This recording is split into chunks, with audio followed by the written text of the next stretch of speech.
This is Willis's World, back with another guide for BDO.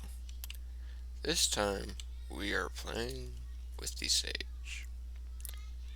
Now this character is very friendly to use.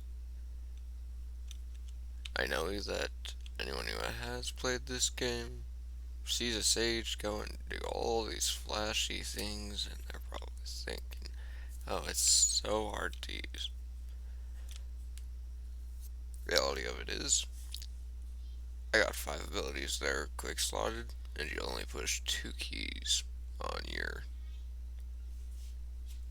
keyboard. Well, technically even just less than that. It's 1 on the keyboard and 1 on your mouse. But you will be going from absolute, well, not even absolute, just illusion expansion, which it says level 58 right there, but it's because it's capped. This entire rotation you can actually get by level 20,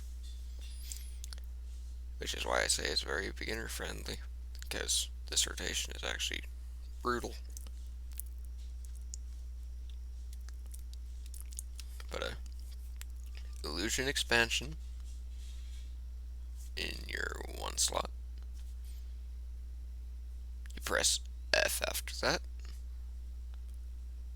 You press gravity rift in your 2 slot. Void gateways in your 3 slot.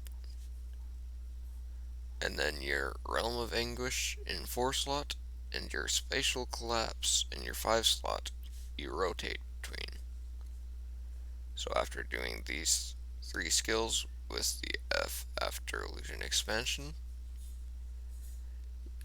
you'll do realm of anguish first, and then you'll go and do the 1 slot with F flow into 2, 3, and then this 5.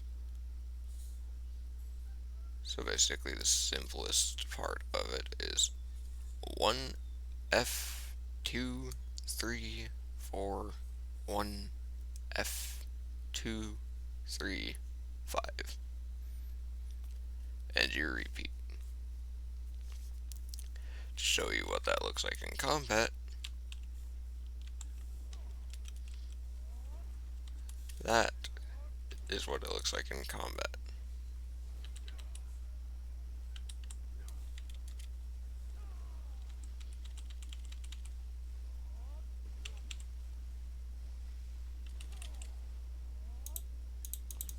And that's where the left click comes in.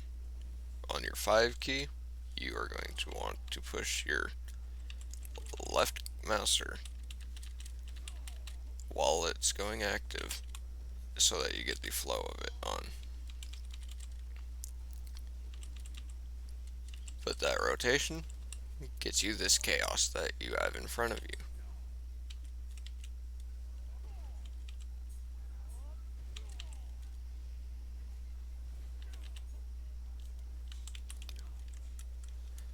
And it is a pretty consistent flow.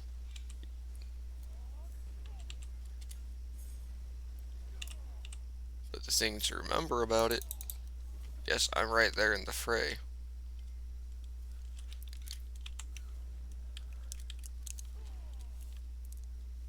But you can hit with most of this flow from this distance. The only ability in his kit that will not hit the Scarecrow from this distance is the illusion expansion itself. But the F, the gravity rift, the void gateways, realm of anguish, and spatial collapse all hit from this distance. Not to mention what is right in front of you.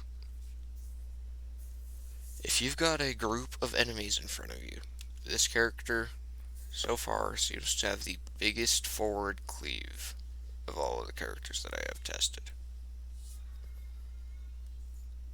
Although its awakening competes with its succession, but this kit is for its succession and for its leveling. So for it to be this good, it means playing this kit is going to be enjoyable even up to the point of getting to Awakening. Now, this is skill add-on to make it so that I can keep it generated.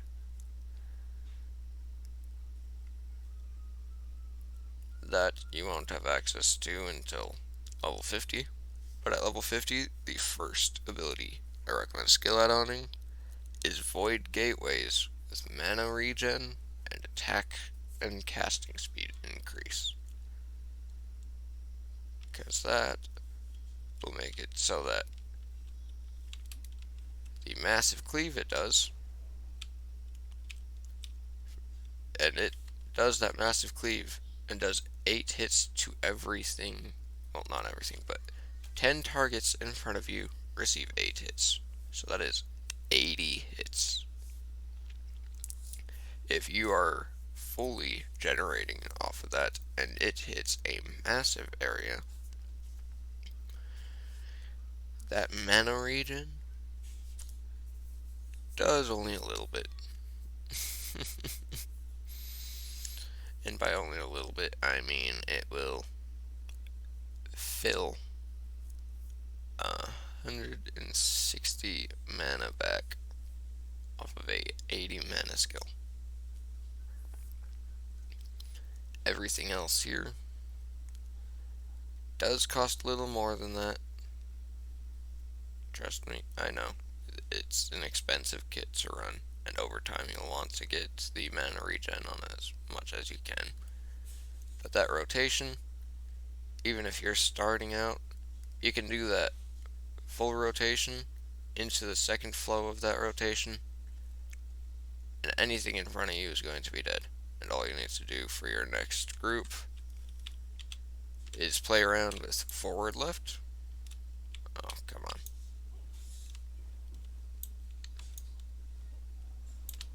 Oh, why did it flow into the Awakening? That is not what I was wanting. Well, it looks like you got a sneak peek into the next video, but